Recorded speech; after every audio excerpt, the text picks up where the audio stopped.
ओम शांति। आज 6 दिसंबर 2020 के बाबा के महावाक्य, अव्यक्त महावाक्य। टाइटल है मुरली का याद, पवित्रता और सच्चे सेवाधारी की 3 रेखाएं। तो सेवाधारी बाप दादा को समान सेवाधारी बच्चे सदा प्रिय लगते हैं। आज विशेष सर्व सेवाधारी बच्चों के मस्तक पर चमकती हुई विशेष 3 रेखाएं बाबा देख रहे हैं। हर एक का मस्तक त्रिमूर्ति तिलक समान चमक रहा है। तो इन 3 प्रकार की तिलक द्वारा हर एक बच्चे के वर्तमान रिजल्ट को बाबा देख रहे थे कि बच्चों का क्या रिजल्ट है। फिर बाबा ने क्या देखा, संपूर्ण पहली रेखा जो थी वो संपूर्ण योगी जीवन की लकीर है। दूसरी है पवित्रता की लकीर या रेखा, और तीसरी थी सच्चे सेवाधारी की लकीर, याद की लकीर, अर्थात जो योग वाली लकीर बाबा ने कहा पहली लकीर सर्व की चमक रही थी लेकिन नंबरवार थी। किसी के लकीर की आदि से अब तक अव्यभिचारी अर्थात एक की लगन में मगन रहने की थी, तो दूसरों की बात भी सदा अटूट रही है और दूसरी बात सदा वो रेखा अटूट रही है। सदा सीधी लकीर अर्थात डायरेक्ट बाप से सर्व संबंधों की लगन सदा से रही है। तो जिनकी सीधी लकीर है मतलब जिनकी बाबा से डायरेक्ट जो संबंधों की, सर्व संबंधों की लगन सदा शुरू से आखिरी तक रही है। वह किसी के जो कुछ आत्माएं हैं उनकी क्या हुई कि उनकी निमित्त आत्माओं के माध्यम से बाप से संबंध जोड़ने की अनुभवी रहे हुए।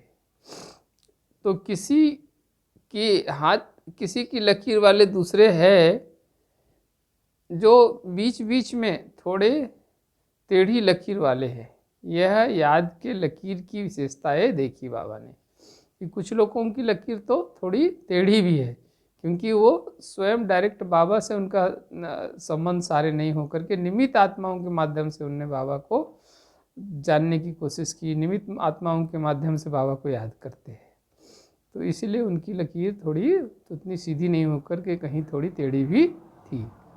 फिर बाबा ने कहा दूसरी जो रेखा बाबा ने देखी संपूर्ण पवित्रता की लकीर या रेखा, इसमें भी नंबरवार है बच्चे।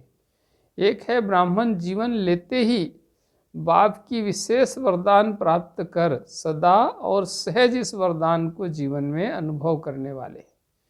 तो ऐसे जिनको सदा और सहज रूप में ये बाप का जो विशेष पवित्रता का वरदान स्वरूप मिला है, ब्राह्मण जीवन मिला और वरदान मिल गया, उन्हों की लकीर आदि से अभी तक सीधी थी, उनकी एकदम सीधी सच्ची लकीर थी। और दूसरे हैं जो ब्राह्मण जीवन के इस वरदान को अधिकार के रूप में अनुभव नहीं करते हैं, कभी सहज कभी पुरुषार्थ के रूप में अपनाने वाले हैं। तो कभी उनको सहज अनुभव होता है तो कभी पुरुषार्थ करके मेहनत करके पाने की कोशिश करते हैं। तो उनकी लकीर सदा सीधी चमकती हुई नहीं है, कभी चमकती हुई कभी धुंधली। तो याद व सेवा ही सफलता का आधार है बाबा ने कहा, और याद और सेवा की आधार है पवित्रता। तो पवित्रता का संपूर्ण रूप है ब्रह्मचारी के साथ साथ ब्रह्मचारी। तो ब्रह्मचारी भी और ब्रह्मचारी। तो ब्रह्मचारी का फिर बाबा ने अर्थ बताया कि ब्रह्मचारी बनना अर्थात ब्रह्मा जैसे आचरण पर चलने वाले। ब्रह्मचारी अर्थात ब्रह्मा बाबा के आचरण पर चलने वाले। जैसे ब्रह्मा ने अपना आचार विचार व्यवहार या अपना जीवन कर्म करके दिखाया, उस पर चलने वाले ही ब्रह्मचारी है। तो इसी को फॉलो फादर भी कहते हैं। बाबा मुरलियों में कहते हैं फॉलो फादर करना है, तो वो फॉलो फादर भी यही है। तो फॉलो फादर अर्थात आचरण और कर्म में ब्रह्मा बाप को फॉलो करना। पवित्रता का अर्थ है सदा एक बाप को कंपेनियन बनाना और बाप की ही कंपनी में सदा रहना। तो दुनिया में किसी देहधारी के बजाय एक परमात्मा, एक बाबा को ही अपना कंपेनियन बनाना, साथी बनाना, और उसके ही साथ के अनुभव में सदा रहना, यही कहलाता बाबा के कंपनी में रहना। तो संगठन की, कंपनी, परिवार के स्नेह की मर्यादा वह अलग चीज़ है, वह भी आवश्यक है, लेकिन बाप के कारण ही यह संगठन है, यह ज्ञानी परिवार है, ब्राह्मणों का परिवार है। इस तो परिवार के स्नेह की कंपनी है, पर परिवार का प्यार है, पर परिवार किसका, ये परिवार भी किसका है? तो बाबा के माध्यम से मिला हुआ ज्ञानी परिवार है ना।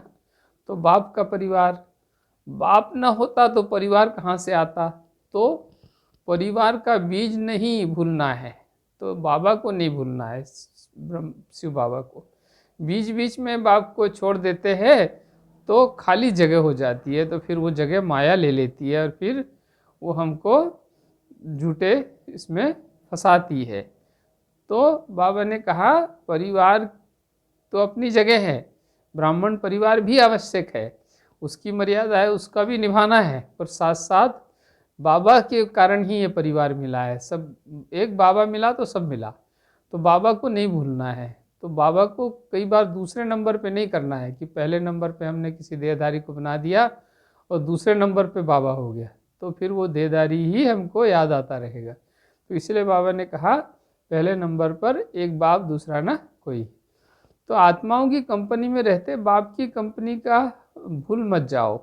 साकार शरीरधारी के सहारे की आदत होगी तो अव्यक्त बाप दादा का सहारा फिर बाद में याद आएगा। तो फिर एक बल, एक भरोसे, या एक का ही सहारा, संपूर्ण सहारा जो परमात्मा का है, उसको भूल करके और हम संसार के सहारे लेने लगते हैं, तो बाबा ने कहा वो फिर उत्तम नहीं है। तो पहले शरीरधारी याद आएगा तो फिर अंतमति सो गति दुर्गति हो जाएगी। इसलिए अंत समय बाबा याद आए, तो इसलिए सदा बाबा को ही अपना सहारा बनाओ। फिर बुद्धि का सहारा एक बाप हो, किसी भी आत्मा को सात गुण व विशेषता आकर्षित न करे, किसी भी आत्मा की गुणीय विशेषता आकर्षित न करे। यदि किसी आत्मा की गुणीय विशेषताओं में आकर्षण होता है तो सोचिए कि उस आत्मा को इतना महान बनाने वाला कौन है, तो हमारी बुद्धि फिर घूम पर करके परमात्मा में ही जाएगी, क्योंकि उसके अंदर इतनी अच्छी विशेषता या गुण है, तो उसका दाता तो परमात्मा ही है ना। तो इसलिए परमात्मा को ही याद हमें करना चाहिए। पवित्रता निजी संस्कार के रूप में अनुभव हो, इसे कहते हैं श्रेष्ठ रेखा या लकीर। वह फाउंडेशन पक्का होना। तो पवित्रता का फाउंडेशन पक्का होने के लिए पवित्रता निजी संस्कार के रूप में बन जाए, तो इसलिए बाबा ने ये पवित्रता की दूसरी रेखा को, बाबा ने श्रेष्ठ रेखा उनकी है जो निजी संस्कार बना लेते हैं। फिर तीसरी रेखा जो लकीर बाबा ने देखी सच्चे सेवाधारी की, यह सेवाधारी की लकीर भी सभी के मस्तक पर है। सेवा ब्राह्मण जीवन का निर्विघ्न बनाने का साधन भी है, पर सेवा में ही विघ्न भी आते हैं सबसे ज़्यादा, पेपर भी ज़्यादा सेवा में ही आते हैं।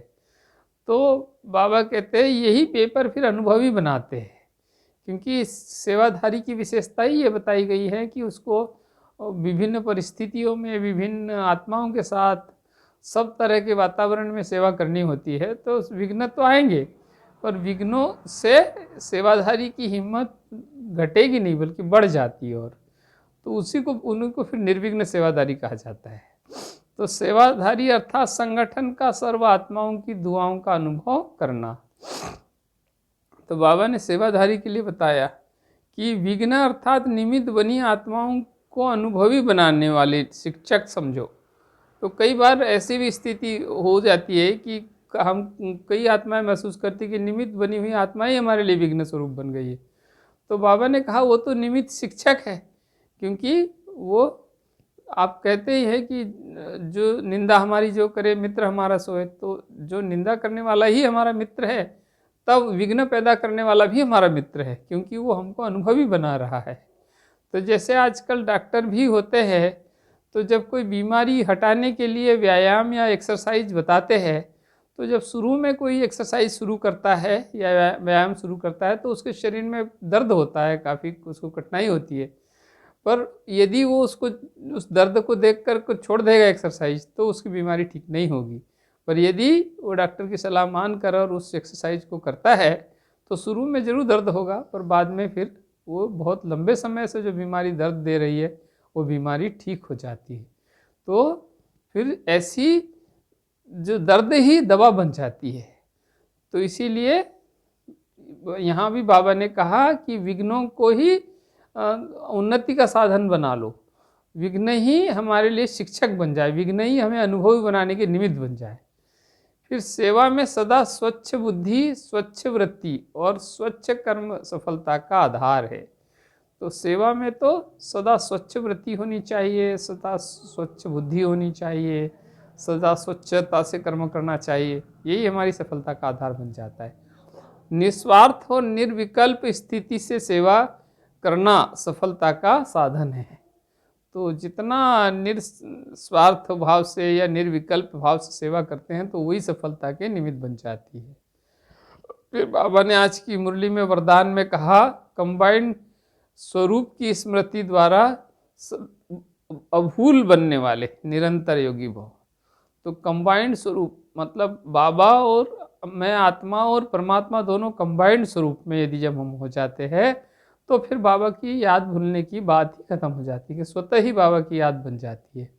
तो अभूल बन जाते हैं और निरंतर योगी बन जाते, सदा ही बाबा की याद बनी रहती है। तो जो बच्चे बाप के साथ कंबाइंड अनुभव करते हैं वह निरंतर योगी भव का वरदान स्वतः मिल जाता है उनको, क्योंकि वो जहाँ भी रहते हैं तो वहाँ मिलन मेला मनाते रहते हैं। तो जो बाप के साथ कंबाइंड अनुभव करते हैं उन्हों को निरंतर योगी कहते हैं और वो अभूल हो जाते हैं। ऐसे अभूल बच्चे बाप को अति प्रिय लगते हैं, वही निरंतर योगी है, क्योंकि प्यार की निशानी है स्वतः याद। तो उनके संकल्प तो नाखून, संकल्प रूपी नाखून को भी माया हिला नहीं सकती, क्योंकि जो बाबा की सदा याद में रहने वाले हैं उनके संकल्प रूपी नाखून को भी माया हिला नहीं सकती। इतनी बाबा की मदद और उनको पुरुषार्थ मिलता रहता है, बाबा की सहयोग मिलता रहता है। फिर बाबा ने आज विशेष कहा कि स्लोगन में कि कारण सुनाने के बजाय उसका निवारण करो तो दुआओं के अधिकारी बन जाएंगे। कारण सुनाने के बजाय बहुत सारे कारण सुनाते रहते हैं बाबा के बच्चे की, ऐसा कारण हुआ इसलिए ये सेवा नहीं हो सकी, ऐसा कारण हुआ इसलिए अवस्था नहीं बन सकी, ऐसा कारण हुआ इसलिए मैं कोई समाधान नहीं हो सका, कोई निवारण नहीं हो सका। तो बाबा ने कहा ये सब कारण सुनाने के बजाय या बहाने सुनाने के बजाय निवारण स्वरूप बनो, निराकरण, समस्या नहीं समाधान स्वरूप बनो। बाबा ने पहले भी मुरलियों में कहा है कि समाधान स्वरूप बनना है, तो फिर दुआओं के अधिकारी बन जाएंगे। बहुत सारी आत्माओं की दुआएं तभी मिलेगी जब हम कारण को निवारण स्वरूप बनेंगे। समस्याएं आएगी, विघ्न आएंगे। आज बाबा ने मुरली में कहा ही कि जो सेवाधारी है विघ्न भी उसके ही पास आएंगे। तो विघ्नों को पार करना ही सेवाधारी की विशेष निशानी है और निर्विघ्न सेवाधारी का ही गायन है बाबा के यज्ञ में। तो आज बाबा ने विशेष 3 प्रकार की लकीरें बताई। पहली तो बताई बाबा ने निरंतर योगी याद की लकीर, दूसरी संपूर्ण पवित्रता की रेखा। बाबा ने कहा कि ब्राह्मण जीवन में जन्म लेते ही पवित्रता का जन्म सिद्ध अधिकार प्राप्त हो जाता है और उसको हमको उस अधिकार से चलना है तो सदा हम महान बन जाएंगे। और तीसरी लकीर है सच्चे सेवाधारी की लकीर। तो सच्चे सेवाधारी की बहुत विशेषताएं बताई बाबा ने आज कि वही सच्चे सेवाधारी है जो सदा मन बुद्धि तन मन धन समय शक्ति लगाकर बाबा की सेवा करते हैं और सेवा में आने वाले हर विघ्न को भी सहज भाव से पार करते हुए आगे बढ़ जाते हैं। तो ऐसी आत्माओं को ही बाबा ने सच्चा सेवाधारी बताया। फिर बाबा ने वरदान में कंबाइंड स्वरूप की बात कही कि जो कंबाइंड हो जाती है, जो आत्माएं, आत्मा और परमात्मा जब कंबाइंड स्वरूप में हो जाती है तो फिर वो बच्चे स्वतः योगी बन जाते हैं, निरंतर योगी बन जाते हैं, अभूल हो जाते हैं। फिर उनको कुछ याद रखने की बात नहीं रहती, वो तो कुछ भूलते ही नहीं, तो कुछ याद करने की भी बात नहीं रहती है। तो इस तरह आज बाबा की ये अव्यक्तवाणी थी जो बाबा ने बहुत ही सुंदर तरीके से हमें बताई है। अच्छा, ओम शांति।